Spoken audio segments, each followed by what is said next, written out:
네, 시작하겠습니다. 네, 안녕하세요. 오늘 데이터 마이닝에 관해서 강의를 진행할 구영현이라고 합니다.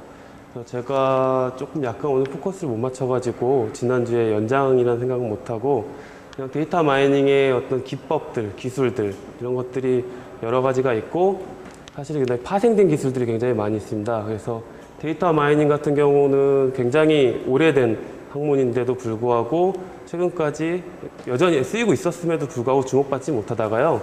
최근에 이제 빅데이터가 이제 관심을 갖게 되면서 용어가 생기고 그걸로 정리가 되면서 이제 많이 이제 주목받고 있습니다.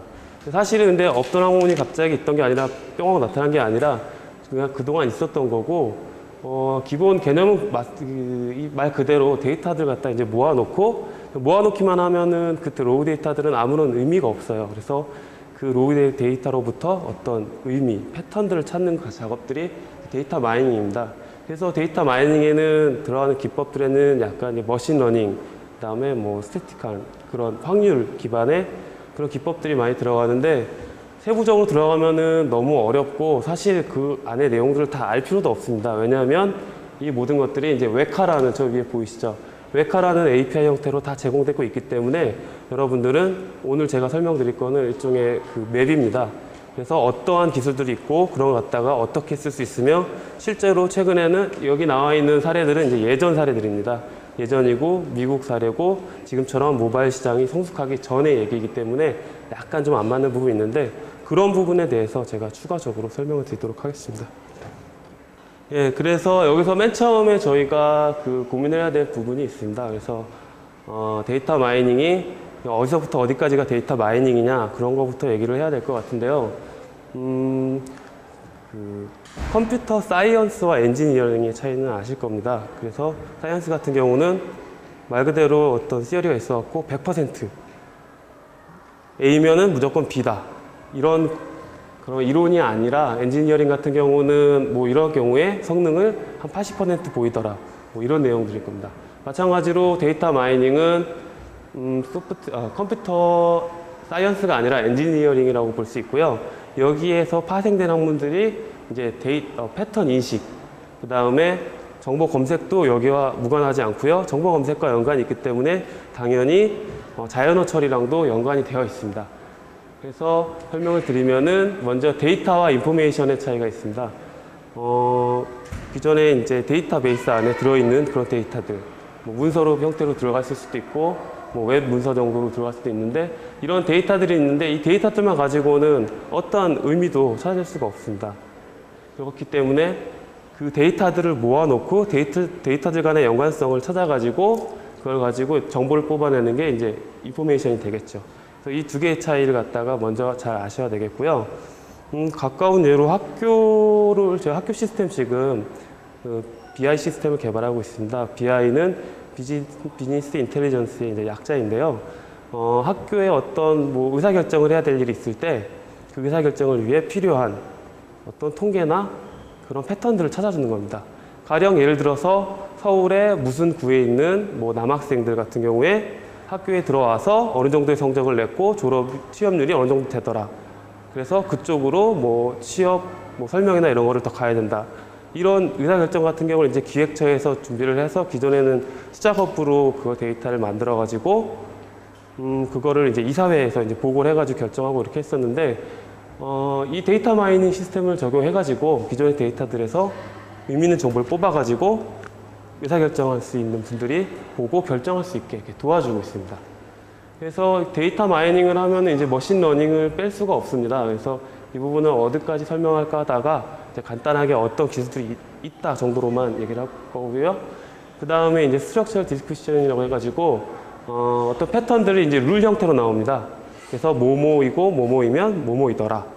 날씨가 좋고 습도가 어느 정도고 바람이 어느 정도 불면 오늘 야구 게임을 할 수 있다, 없다. 이런 것들을 갖다가 이제 규칙을 갖다 만들어 놓을 수 있습니다. 근데 이 규칙을 말 그대로 이제 빅데이터잖아요. 그 어마어마한 데이터들로부터 이 규칙을 만들려면 수작업을 하려면 시간도 오래 걸릴 뿐더러 비용도 많이 들고 실제로 불가능한 작업입니다. 그거를 머신러닝 기법을 이용해 가지고 룰을 자동으로 이제 제너레이트 해주기 때문에 데이터 마이닝이 쓰이는 거고요. 그래서 데이터 마이닝 여기서 말씀드릴 거는 데이터 수집에 관해서는 제가 이 강의 말미에 다시 다른 자료로 설명을 드릴 거고요. 여기서는 그 모아놓은 데이터를 어떻게 분류하고 어떻게 처리를 할지에 집중하도록 하겠습니다. 그래서 이 데이터들 갖다가 보려면 이제 데이터 셋이 필요합니다. 여기엔 뭐 여러 가지 그런 날씨 데이터, 그다음 콘택트 렌즈 뭐 이런 것들이 데이터 마이닝 기존에 많이 쓰이던 그 자료들인데요. 이거는 이제 현재 시점에서 공부하는 사람들 입장에서 잘 맞지는 않는데 어쨌든 이런 데이터셋들을 가지고 모아놓은 데이터셋을 가지고 이제 분류 작업을 하는 건데요. 이 데이터셋 같은 경우에는 이제 크게 두 가지로 나눌 수가 있습니다. 데이터베이스 안에 이제 구조적으로 스트럭처 모델로 해가지고 들어가 있는 경우는 쉽게 저희가 데이터를 가져다가 사용할 수가 있는데 이제 언스트럭처드 데이터라고 해서 특별한 구조가 없어요. 지난 시간에 뭐 강의 때 들으셨겠지만 그 웹상에 있는 뭐 블로그나 어떤 멘션들 이런 것들 가져다가 봤을 때 어떤 특별히 구조가 없습니다. 기껏해야 구조라고 해봤자 뭐 작성한 날짜, 작성자 아이디, 그다음에 그 안에 본문 내용, 제목 이 정도가 되겠죠. 그런 것들을 가져다가 데이터셋으로 DB에다 넣어놔야 되는데요. 그런 것들을 하기 위해서 쓰이는 것이 이제 웹 크롤러입니다. 그래서 웹 크롤러로 그 특정 문서들을 웹상에 있는 문서들을 가지고 와야지 되는데요. 웹 크롤러는 설명을 잠깐 드리면은 뭐 다른 말로는 웹 로봇, 스파이더, 뭐 크롤러, 원더러 여러 가지 그렇게 지칭하는 단어들이 있는데요.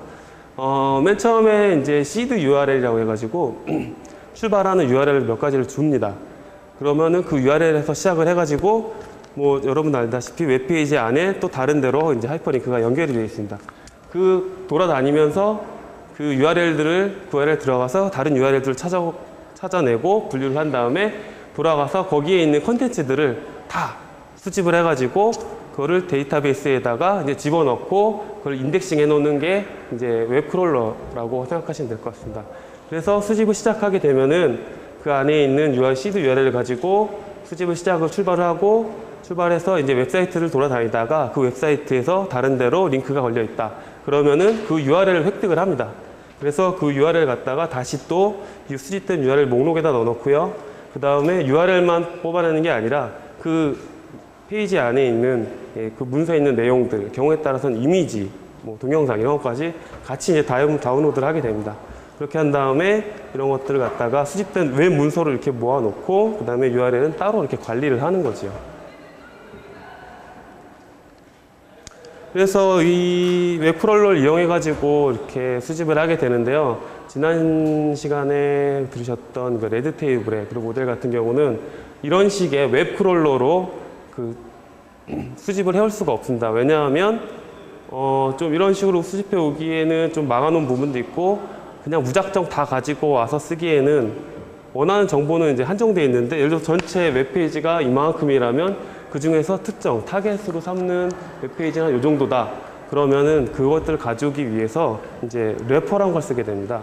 래퍼라는 거는 예를 들어서 저희가 뭐 메뉴판닷컴이나 아니면은 윙스푼 이런 사이트에서는 뭐 어차피 그냥 무작위로 가지고 올 때는 뭐 제너럴한 그런 패턴을 가져올 수 있게 만들어야 되는데 거기에는 이미 구조가 다 정해져 있어요.